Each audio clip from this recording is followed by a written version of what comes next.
Assalamu alaikum wa rahmatullahi wa barakatuhu. Tuwala musitaba naffe mwenna abatula ku Salamu TV mujebale jonna gye mukoze.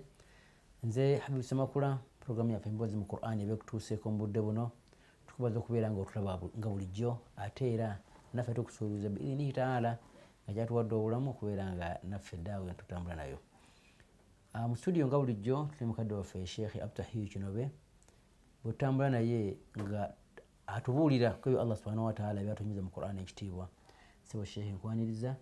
yaka nkusaba obuuze okulaba. Assalamu alaikum wa rahmatullahi wa barakatuh. Akawungezi ka leero. Wa alaikum salam wa rahmatullahi wa barakatuh. Sheikh mujebale. Alhamdulillah. Tuzze tunuulira Allah byatunyumiza bingi mu Qur'an ekitiibwa. Suratul Anbiya. Suratul Anbiya. Natulaga ebyamagero bye biki byakola olwaleero. Akaseera ketulimu akasana kazzemu ne kaaka. Mu byamagero bye Allah akasana kaaka nnyo abantu balimanye kitusuubira nti wadde akasana kasobolyawo enjala tejja kuba nnyingi kubanga abantu balimanye omungi sizoni ewedde kasooli babeera na mungi ali ku ssente ntono nnyo atali muse atandika kubeera nga akubibwa wabula kakawunga bakaseeramu katono. Tebakaseeramu katono. Bakaseera naye bikwatagana bitya kino ekibeera omuvaamu nga kiri ku ssente ntono nnyo tekirina bakiseera nnyo. Sisobola kubinnyonnyola kubanga kasooli ali ku layisi bw'oli mu bisingi bibiri kyokka akawunga kali mu 100 kati oba mafuta oba masannyalaze agakuba oba ebyo kugamba ensi bwetyo bwetambula etambula nnema. Tulina okusinza Qur'an ekitiibwa abantu byetulabanga byetukoze ebitali birungi ebinyiizamu ng'otuteeka mu mbeera eno nnyo. Kwegamba ate munake Qur'an yeewuunyisa bw'eba ekwanjulira embeera nga ebyo olabanga dhahara alfasadu fi lbarri walbahari bima kasaba kugamba nti ebyo byebivaako obuzibu bwaffe ffe kasita tujemeddemu tukola bitaliiyo n'atussaawo ensi yonna bwe tekikwewusa ne mu puroguramu ebedde twayogera ku nakati statement ngiwulidde era nga munnaddiini omu agamba ffe tetujja kukkiriza mu masomero gaffe kusomesa abaana abato abapifiri okuyiga ebintu ebitali myaka gyabwe naye nga bw'oba bakyogerako olabanga ekimpimpi naye kiwanvu bagamba abaana mubasomesa ebyokwegatta oba natuukira basalewo abagenda mu bisiyaga bagende mu bisiyaga ogamba omusingi ogwo gwazikiriza omulembe mulamba kati gw'osuubira otya okubanga Mungu anatuteekerawo mu ssebito mu ntambula yaffe. N'olwekyo dhahara alfasadu eyo si ye fasadu yokka ebintu bingi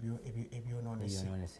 naye tugezaako kugamba nti bannange tudde eri enjigiriza entuufu tudde eri obuntu bulamu oba oliawo Katonda ayinza otukendeereza ku bizibu ebyo. Katusobe Allah subhanahu wa ta'ala tutambula mu Suratul Anbiya seeka tuzze tunulira ebintu bingi Allah byatulaze mu ssuula eyo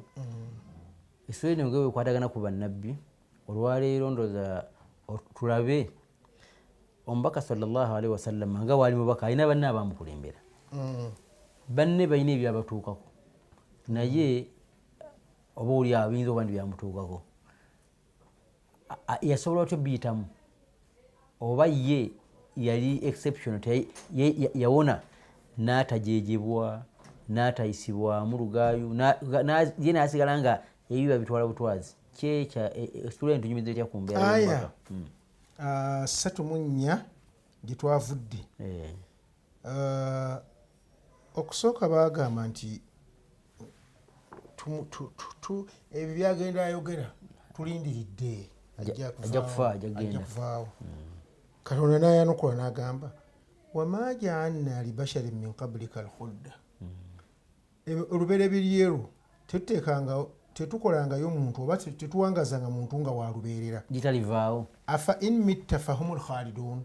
gwe singa oba ofudde bo babe bokubeerawo olubeerera.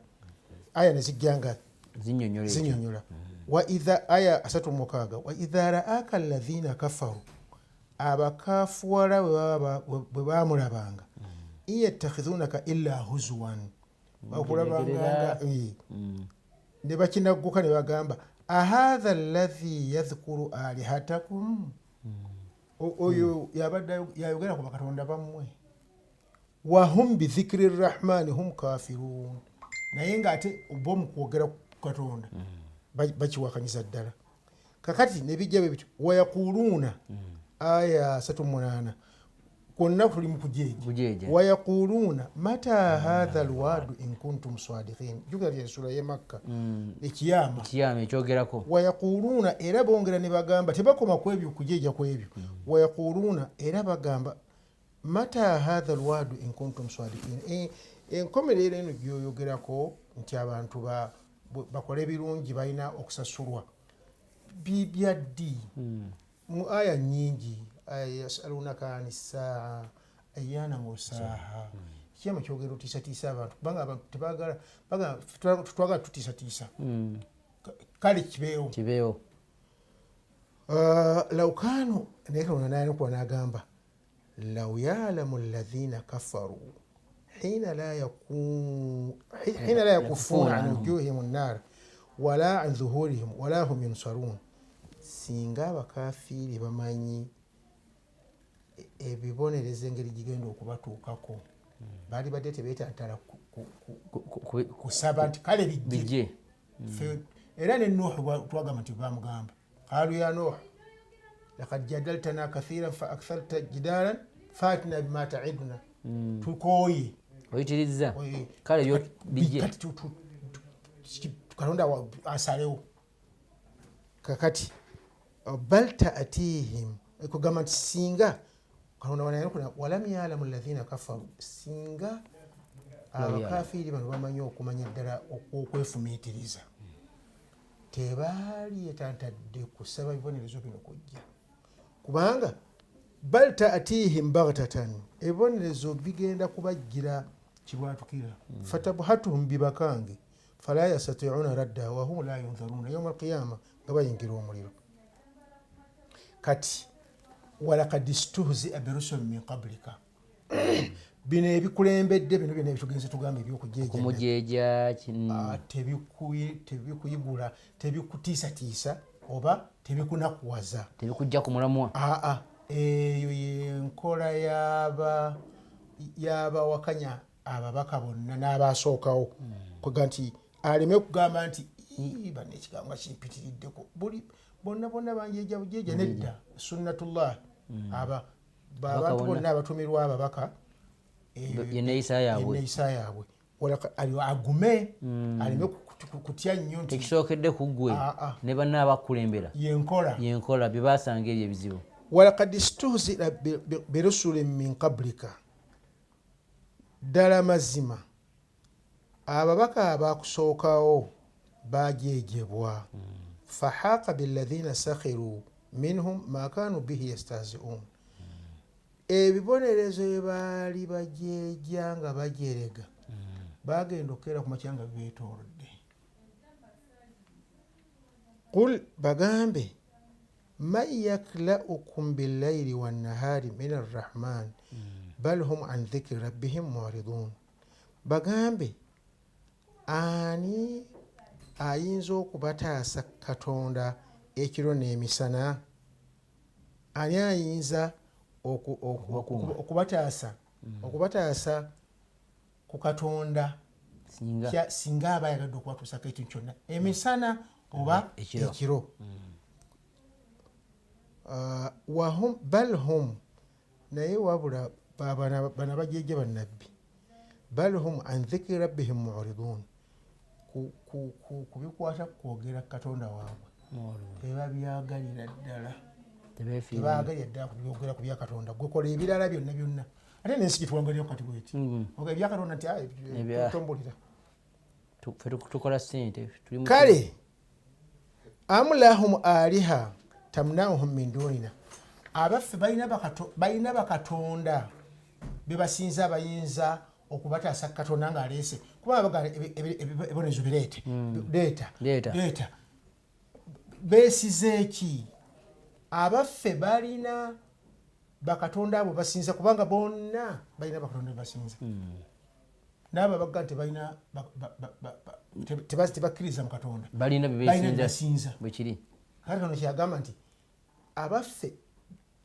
beesiga ebyo bye basinza nti byebiyinza okubataasa katonda ng'aleese ebibonerezo bino kyebava babyanguyiriza leeta ebibonerezo byo tebalina kye bayimiriddeko mattu mu bbanga la yastati'una nasra anfusihim bakatonda bali bebasinza am lahum aliham tamnahum min dunina abaffe balina bakatonda bebasinza abayinza okubaziiza katonda watuusaako ebibonerezo la yastati'una nasra anfusihim wala hum minna yushabun abo bakatonda bebasinza bo bennyini tebasobola kwetaasa oba ojjukira aya gye twasoma oba mu ssuula ki tumaze ssuula ki twavudde mu yunusu naye okuba era mabegako sijjukira bwenajjukira nakyo nti bye basinza abagatta katonda ekintu ekirala bye basinza ku lunaku lw'enkomerero bagenda kubyegaana bubagenda ffe tumanyanga nti sebo baali batusinza mu butuufu endiga embuzi enkoko ebisentesente bino byebawonga ebiki ne bye bayita lubaale n'abalungu tebimanyi kakati obulira babusala ku baana ne babisiba mu mbugo bo tebumanyi nti babusinza naye ku lunaku lw'enkomerero byo bigenda kwegamba olagiraga nti kale mukoole bye mwali musinza biribiga nti ffe situwamanyanga nti batusinza mukama waffe tetumanyako nti kati wanagamba la yastati'una nasra anfusihim byo bennyini bibasinza tebigenda kwetaasa wala hum minna yushabun era tebagenda ebizibu nga bizze ebyo bye basinza tebigenda kuba kampani tebagenda kukola tebigenda kwesembereza tebagenda kubeera munakani olwokuba mwalimusi kubanga byo eri aya gye twasomere gisikyajjukira egamba nti ffe tetumanyangako katonda waffe abo baali basinza ffe n'olwekyo la yastati'una nasra anfusihim bye basinza byennyini tebisobola kwetaasa ku lwabyo wala hum minna yushabun era tebayinza kubanga byegatta nabo okuva ku katonda byo ibadu kugamba byo bitonde bya katonda ebikola obuvunaanyizibwa bwabyo ng'obiteeka okubeera enkoko baba bakitondera kokolima etuukiza omulama gwayo embwa ezirundugga ziba ku puroguramu yaazo n'ebiwugulu bibeera ku puroguramu yaazo gwokitandiko kitaputa ate gwe katonda gwe yawa amagezi nga yenkizo ku byo ate gwe obula n'ogenda nobitwala ngaekikulu bal hum adallu tonaga nti asooka nagamba nti balinga ebisolo bal hum kal an'ami abasinza abagatta katonda ebintu ebirala oba abasinza ebitali katonda balinga ebisolo nagandi naye munnanga ebisolo ate byo biri mu ddaala lya wagguluko kubanga byo bikola ekyabitondesa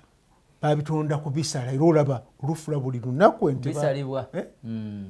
embwa buli nnaku n'ebibe mu motoka n'embuzi byonna ogamba byo khalaqa lakum ma fil ardi jamia